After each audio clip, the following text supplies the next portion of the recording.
One of the most fundamentally fascinating things about living someplace that people think they're smarter than every other place in the country, how they obviously don't really get what a virus is structurally, like what it is chemically, because they're insisting on wearing masks outdoors, not getting the sheer radiation from the sun is too much for almost any virus. That you would almost have to have the medium upon your eyes or your mouth or your nose. So it's really kind of fascinating because it speaks volumes about the 4J school district, speaks volumes about how really effective colleges are around here. This is something, I mean, you take a freshman level course on biology, you would know, like, viruses can barely survive outside of the human body, barely. And that's if they're very virulent. Like, you got to find something pretty impressive. You got to find an impressive virus to, like think about how AIDS is. AIDS requires, it actually requires the most essential body fluids to stay stable. Like, it can't survive outside of the human body for very long. And so this, being that we know it could never even infect children, but super morons think that it could survive oxygen because they think they don't get how oxygenation and what oxygen does to things, and really, like, it's just insane. It's like, you really are like, do you not understand that oxygen, like, actually rusts things? Like, oxygen, it will actually, like, wear away at stuff. Like, do you not get, like, once you could store meat as long as it's trapped in liquid, because it makes the oxygen less able to destroy and rot the meat. But once it's exposed to oxygen, that's when you start to actually have the problem of it actually decomposing. Like with speed, that oxygen will decompose things fast. Like, thank goodness, it works that way. And aids in decomposition. But it really, this is just so logical. And so I just kind of am truly enjoying how this place that's supposed to be like, oh, everybody's here so much more educated and enlightened than Florida and Texas, where all the most intelligent people have to be moving because almost every consequential major technological sector is moving to those regions. So there's this part of me now that I'm like, okay, we're this now drug-addled, nutters running around all over the place. It does make sense here. It makes, and like, there's, violence building, and somebody got shot the other day, and but we're going to hide our heads in the sand about it. If somebody would just do something about the horrible rise of the hatred. Oh, do you mean like how you allow and encourage people to riot in the name of communism, socialism, and for the glory of black crackheads? So now it's making more sense. A region of the country where you keep finding a huge portion of people who can't work. And you don't understand why the person can't take the broom and sweep. You can't understand why the person can't they can't data entry. Even though they've lived with keyboards, computers, and they know, and 10 key. So it's just now one of these things of like, no, it makes perfect fucking sense. That people keep thinking this shit works. I mean, like, and so that's why Oregon's doomed. Oregon is fucking doomed. And I mean, it's unless there's some massive change in the way people vote here, they're doomed. I keep every day. I keep starting to like get, like it'd be. I'm like, no, maybe it won't be so bad, and I keep doing this. Like, no, it'll be okay. People will figure this out, and then something comes up that I'm like, they're doomed. They are doomed. And yeah, so I just and the big thing that's starting to hit me now is there's this tail end of investment that there has to be some part of the world of investment that they're like, if we can't pull completely out of a region of the country, we can't like abandon, there's something to invest in, there's something worth investing in there. Look at all these kids who are getting fleeced by the local ski lodge. It's they sell. You have to buy their poles, you have to buy their skis, you have to buy the lift tickets.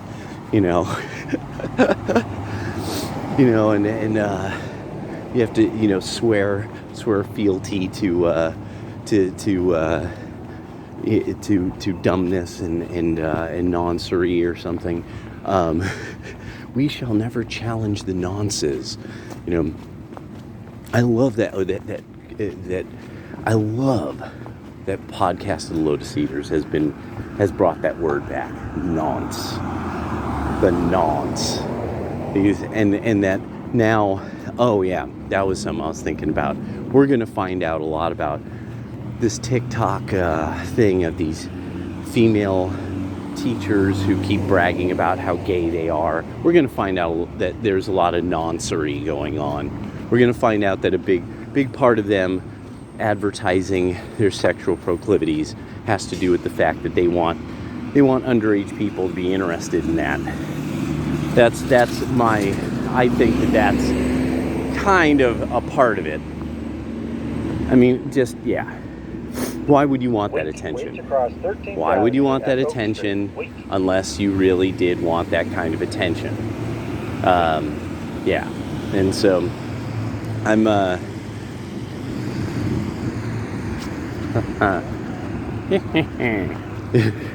Skeletor laughs while he jaywalks. Can't stop me, He-Man.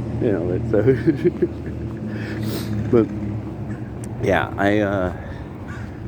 so the thing from earlier about the polygenic psychopathy being polygenic, being a genetically determined thing. Oh, yeah. Give me a second. There we go. See, the crows will drop hazelnuts down. They'll shake the hazelnuts out of the tree, hoping that they'll break when they hit the ground. So every once in a while, I'll see the hazelnuts and I'll just step on it, because I know that the crows are actually trying to get the humans and the things that the humans are riding in to break the hazelnuts. Oh, look at this squirrel. Squirrel's messing with me. He's like, what? Do you see me? You see me? Dude. God, that store's so cool. It's the store with all the clocks and watches. So, yeah. It was just one of these things that I started really considering. One of the things that Kevin Samuels is doing that's very important is he's making it very obvious. The kind of you can't you can't make this shit up kind of arguments, and he comes to where he's at some point where he's like, you can't make this shit up. One of the things that actually I was thinking about with this, and once I saw this channel and this guy was talking about schizophrenia and psychopath and psychopathy and stuff, and this is somebody who specifically is in Britain, talking about Caribbean and African and Afro-Caribbean immigrants, and why they commit these like sort of horrendous crimes, especially mass stabbings. And so one of the things that because okay, if you're familiar with Caribbean music, one of the oldest forms of Caribbean music is called pocomania, and it means small crazy. So it was noted that it was typically a part of sort of an early Christianized like rites of Afro-Caribbeans, and that you'll find songs like there's a word, I think it's recumbain, but you'll find it in multiple countries. Recumbain, rucumbain, and it has something to it's a play on some kind of Spanish verb, but I just haven't put together like I haven't had anybody who can actually tell me sort of how it's used in context. But like, I mean, there's like a famous ska song, you know, "Good morning, Mother Cuba, how do you do? My ear say you buy one new pair of shoe. In my ear say you buy a new hat. Mother Cuba, tell me how you pay for that." And a rucumbain in Yamisantampi, rucumbain. And it has something to, and I believe the idea is that she's able to pay for new things because she's like either with somebody, like she's basically having sex with somebody, and they're giving her money to buy new things, or maybe she's with somebody and that they're buying her nice things. Not really sure but then there's recumbain, and and that means that's a marriage thing. Este panadero mi no recumbain, este panadero mi no recumbain, panadero da da da da da. And it was this thing about, and that's from Peru. Yeah, that's from Peru. And that is, no, I won't get married. No me recumbain. And so they name a bunch of different categories of jobs that this person won't marry a man who does that. Y este botellero, like either a bottler or somebody who sells bottled items or something like that. And then y este panadero, so a baker. And this person's saying, I'm not going to marry a baker, I'm not going to marry a bottler. And it's a really interesting song, actually. And it's funny because it's a teasing song. You could tell by the way it's put together. It's a teasing song. So there's these. So across the diaspora, there's these concepts that were remembered. So it's not like this thing of, this is something that comes out of a specific, like, oh, well, Jamaica was so this, and Trinidad was so that, and Cleveland is so this, and Bristol is so that. And it's like, no. What is always there are the people who commit the crime. And they're the factor, the factor that's there every time. So this idea of finding these women who cannot deal with sort of they can't handle going rationally through some kind of argument, they can't handle criticism. They sort of are always talking about all the suffering and trauma and all this stuff, where what that means is that they're highly neurotic. They have negative thoughts going through their mind. It's not happening to them. And this is the thing, is Samuels keeps pointing this out, that he's like, what are you all talking about? Where is this trauma coming from? You know, when is this stuff happening to you? When is something happening to you that traumatizes you? You're not in war. You know, you're a well taken care of American woman. Why are you all claiming all this fucking trauma and this, that, and the other? And it's because, no, it's neuroticism to the point of something that is kind of crazy. And yeah, neuroticism to the point of almost crazy. And so I've been really starting to think about, he's making a lot of men start to like note psychic genes, genetics that come through and shine through the psyche. This is actually becoming, I think, something across the entire red-pilled world. That there's all these men who are like, no, I am not breeding with that level of crazy. You know, in that, yeah, there's this part of me that's thinking that, you know, because, you know, life finds a way. That's really what's going on to a great extent, is that a whole lot of men are using the technology of the day to figure out, like, what do I do about my genetics? You know, what do I, you know, the evolutionary thing of passing the genetics on.